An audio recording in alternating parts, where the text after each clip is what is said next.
Game 6 between Barangay Ginebra at San Miguel Beermen. Pag nanalo San Miguel, pasok na sila sa finals. Pero pag nanalo Ginebra, they force sa Game 7. So sa game na to, same starting lineup from last game.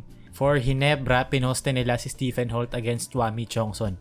Merong brush screen galing sa weak side. And meron din silang cutter dun sa weak side. I feel like deliberate adjustment to kasi synchronize yung screens and yung angle ng screens parehas. NSD daw pero hindi maka full sprint to defend. Fast break attack of SMB. NSD daw pero hindi maka-dive para sa loose ball. RJ Curl, SMB tried to load up so merong weak side cut na naman galing sa Ginebra, this time Scotty Thompson for the layup. Dito again, NSD daw pero hindi makuha yung rebound na malapit and sa transition ng San Miguel, they don't even stop the ball. So 3 points para sa San Miguel. For Japwet, you can't lose your focus. Dito tatlo magkakasunod na brain farts galing sa'yo. Tumalod ka sa fake ni Motov Tua kahit na nasa posisyon ka to defend. Then next play, tinulak mo sa likod si Junmar.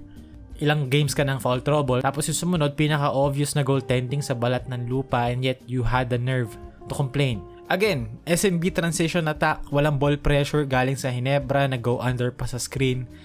Jericho Cruz took advantage of that. So, itong second quarter si Jericho plus 11 in 11 minutes. And it seems like talo pa ng SMB sa effort ng Barangay Ginebra. Kahit na sila yung isa na lang kailangan na panalo. And just like last game, it's Troy Rosario is fighting. Dito, LA Tenorio pumasok with 90 seconds remaining sa second quarter. He found two wide open guys sa corner, pareha sablay, pero Troy Rosario built them out by grabbing offensive rebounds and putting back one of those shots as they cut the lead down to 9 papasok ng halftime. Second half dito, Ginebra spread ball screen to attack Junmar Fajardo. Nag-help si Rodney Bronjal sa nail, leaving Troy Rosario wide open from the outside. And it's good to see Ginebra letting Troy shoot from out there. Dahil sa foul trouble parehas Japet at Troy, Ginebra puts in Raymond. So sa San Miguel, nag-capitalize agad si CJ Perez. They run a spread ball screen involving CJ and Junmar Fajardo to attack Raymond, and CJ Perez goes to the line for 2. Dito, another good defense from SMB. Turnover para sa Ginebra, easily converted by SMB sa fast break, and CJ Perez third quarter started to get his rhythm.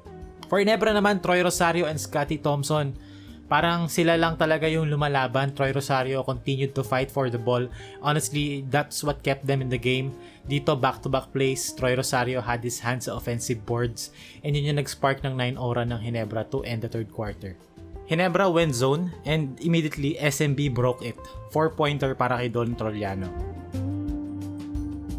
For SMB, ang hero nung simula ng fourth quarter was Rodney Bronjal. He made all the hustle plays, and he made himself available kada may drive, lagi siyang nasa dunker spot. And siya yung naging answer ng SMB sa run ng Ginebra nung patapos ng third quarter. Ang sagot naman daw ng Ginebra, they put in LA Tenorio, and he had 5 straight points agad immediately after coming into the game. And dito again, LA Tenorio making the right play. He finds a cutting Scotty Thompson after ng paint touch niya after attacking the closeout ng SMB since threat nga si LA Tenorio from outside. And honestly, I don't even know what to say dito. This is pure heart from LA, Scotty, and Troy Rosario. I keep on saying na hindi nabuhay ang NSD and I feel like ito na yun. And balik tayo sa SMB, they couldn't find a basket for Junmar Fajardo late in the fourth quarter, so they made him the screener instead.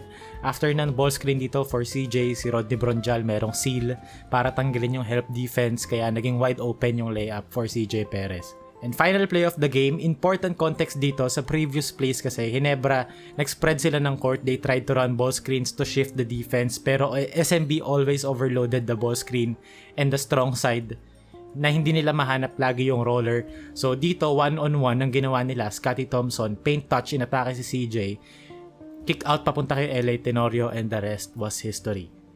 Ginebra forces sa Game 7 sa Wednesday. I'm not sure kung anong adjustment ang gagawin nila papunta ro sa game, whether i-apply nila kung ano yung naging effective dito sa game na to, pero grabe pinakita nila this game.